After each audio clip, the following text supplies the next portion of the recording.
Hello. हाँ जी, नमस्कार दोस्तों। कैसे हो? उम्मीद है आप सब अच्छे होंगे। तो दोस्तों, अपने पिछली वीडियो में किया था जीव विज्ञान के कुछ प्रश्न जो एमसीक्यू है उनको सोल्व किया था। आज हम करेंगे भौतिक विज्ञान यानी फिजिक्स के कुछ एमसीक्यू है उनको सोल्व करेंगे, जो भर्ती परीक्षाओं में पूछे जाते हैं, जो इम्पोर्टेंट एमसीक्यूज है। तो आज उनको सोल्व करेंगे अपने इस वीडियो में।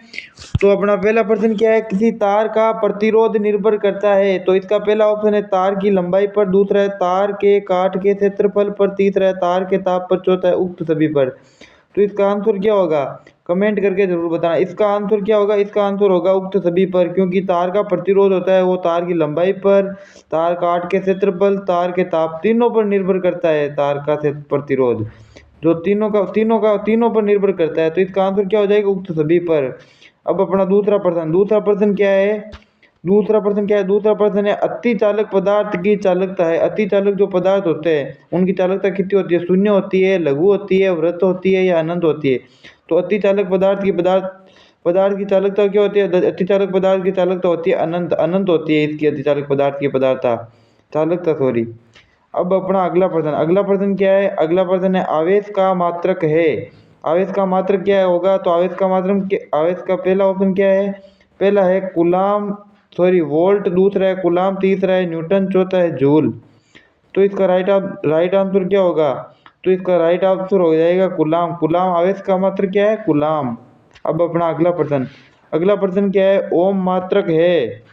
तो ओम किसका मात्रक है, प्रतिरोध का, धारा का, विभव का या सभी का। तो ओम किसका मात्रक है, ओम है प्रतिरोध का मात्रक। प्रतिरोध का मात्रक क्या होता है, प्रतिरोध का मात्रक होता है ओम। तो ओम किसका मात्रक है, प्रतिरोध का। अब अपना अगला प्रश्न क्या है, चुंबकीय फ्लक्स का मात्रक है। इसका पहला ऑप्शन क्या है, पहला ऑप्शन है ओम, दूसरा है एम्पियर, तीसरा है वेबर प्रति सेकेंड, चौथा है वेबर। तो इसका आंसर क्या हो जाएगा, इसका आंसर होगा वेबर।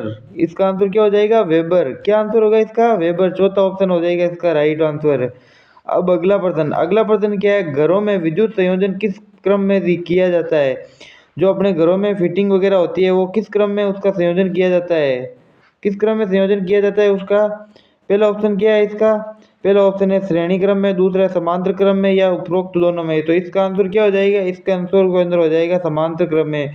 जो अपने घरों में जो फिटिंग होती है वो किस क्रम में होती है, तो उसका संयोजन होता है समांतर क्रम संयोजन में। अब अगला प्रश्न क्या है, विद्युत शक्ति का मात्रक है। जो विद्युत शक्ति का मात्रक क्या होगा, इसके अंदर जूल है, ओम है, वाट है या इनमें से कोई नहीं। तो इसका क्या हो जाएगा, इसका विद्युत शक्ति का मात्रक होता है वाट। क्या होगा, वाट। अब अगला प्रश्न क्या है, अगला है विद्युत ऊर्जा का मात्रक है। विद्युत ऊर्जा का मात्रक क्या होगा, जूल, वोल्ट, जूल व वोल्ट दोनों या वाट। तो क्या होगा इसका आंसर, आप कमेंट करके जरूर बताना।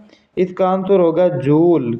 विद्युत ऊर्जा का मात्रक क्या है, जूल। जूल होता है जो विद्युत ऊर्जा का मात्रक है। अब अगला प्रश्न क्या है, फ्यूज तार किस मिश्र धातु का बना होता है। फ्यूज तार किस मिश्र धातु का बना होता है, सीसा, टिन, सिल्वर या क्रोमियम या इनमें से कोई नहीं। तो फ्यूज जो अपने घरों में फ्यूज तार होता है उसका वो बना होता है सीसा और टिन का, ये दोनों मिश्र धातु का बना होता है, ये जो सीसा और टिन होती है। अब अगला प्रश्न क्या है, अगला प्रश्न है पृथ्वी से सूर्य की औसत दूरी को क्या कहते हैं। सूर्य से पृथ्वी की औसत दूरी क्या कहते हैं, पृथ्वी का सौर कक्षीय व्यास या खगोलीय मात्रक या प्रकाश वर्ष या इनमें से कोई नहीं। तो पृथ्वी से सूर्य के बीच की दूरी को, औसत दूरी को क्या कहते हैं, खगोलीय मात्रक। क्या हो जाएगा इसका ऑप्शन, दूसरा ऑप्शन हो जाएगा खगोलीय मात्रक, AU। अब अगला प्रश्न क्या है, किसी पतले तार का व्यास मापने के लिए प्रयुक्त किया जाता है। तो कोई पतला तार उसका व्यास मापने के लिए किसका प्रयोग किया जाता है, वर्नियर कैलिपर्स है, स्क्रू गेज है, स्फेरोमीटर है, इनमें से कोई नहीं।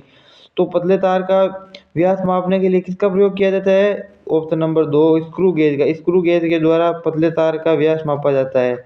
अब अगला प्रश्न क्या है, द्रव का दाब निर्भर करता है। द्रव का दाब निर्भर करता है द्रव के आयतन पर, द्रव के स्तंभ की ऊंचाई पर, द्रव के द्रव्यमान पर या द्रव के अपने भार पर। द्रव का दाब किस पर निर्भर करता है, द्रव का दाब निर्भर करता है द्रव के स्तंभ की ऊंचाई पर। द्रव का दाब किस पर निर्भर करता है? द्रव के स्तंभ की ऊंचाई पर। अब अपने अगले प्रश्न की ओर बढ़ते हैं। तो अगला प्रश्न क्या है? ताप बढ़ाने पर द्रवों की श्यानता बढ़ती है, घटती है या अपरिवर्तित रहती है, पहले घटती है या बाद में बढ़ती है? तो द्रवों की श्यानता ताप बढ़ाने पर क्या होता है? वो होती है घटती है। क्या होती है? घटती है। द्रव का जब ताप को बढ़ाया जाता है तो द्रव की श्यानता क्या होती है? घटती है। अब अगला प्रश्न, अगला क्या है? निम्न में से सबसे अधिक प्रत्यास्थ पदार्थ है, इनमें सबसे अधिक प्रत्यास्थ पदार्थ कौन सा है? रबर, कांच, क्वार्ट्ज या स्टील? तो सबसे अधिक प्रत्यास्थ पदार्थ है वो है क्वार्ट्ज। क्या है? क्वार्ट्ज। अब अगला प्रश्न, अगला प्रश्न क्या है? एसआई पद्धति में विद्युत विभव का मात्रक है। एसआई पद्धति में विद्युत विभव का मात्रक क्या होगा? वोल्ट होगा या वोल्ट कूलाम होगा या न्यूटन प्रति कूलाम होगा या जूल होगा? तो इसका राइट आंसर क्या हो जाएगा? राइट आंसर होगा वोल्ट। वोल्ट होता है जो एसआई पद्धति में विद्युत विभव का मात्रक है। किसका मात्रक है? विद्युत विभव का। और किस में? एसआई पद्धति में। अब अगला प्रश्न, अगला प्रश्न क्या है? अगला प्रश्न है, घड़ी की सर्पी वाली स्प्रिंग को चरम सीमा तक संपीड़ित करने पर उसमें किस निम्न में से किस प्रकार की ऊर्जा होगी? जब घड़ी की सर्पी वाली स्प्रिंग को चरम सीमा तक संपीड़ित करते हैं तो उसमें किस प्रकार की ऊर्जा होती है? तो उसके अंदर पहला ऑप्शन क्या है? सिर्फ गतिज ऊर्जा, दूसरा है सिर्फ स्थितिज ऊर्जा, तीसरा कंपन ऊर्जा, चौथा है स्थितिज और गतिज दोनों। तो इसके अंदर क्या हो जाएगा? इसके अंदर होगा सिर्फ स्थितिज ऊर्जा। क्या हो जाएगा? सिर्फ स्थितिज ऊर्जा। अब अगला प्रश्न, अगला क्या है? शुष्क सेल में विद्युत धारा होती है। जो शुष्क सेल होते हैं उनके अंदर कौन सी धारा होती है? तो उसके अंदर क्या होती है? डीसी होती है या एसी से डीसी में परिवर्तन होता है या एसी होता है या इनमें से कोई नहीं होता है? तो शुष्क सेल के अंदर कौन सी धारा होती है? विद्युत धारा।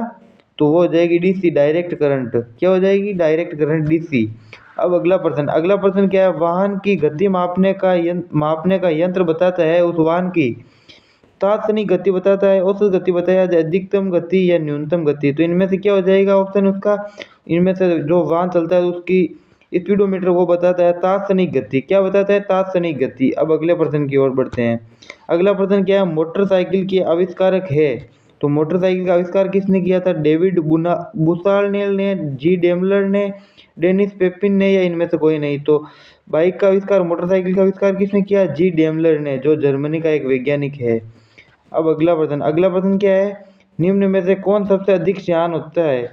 इनमें से सबसे अधिक श्यान कौन होता है? जल होता है, वायु होती है, रक्त होता है या शहद होता है?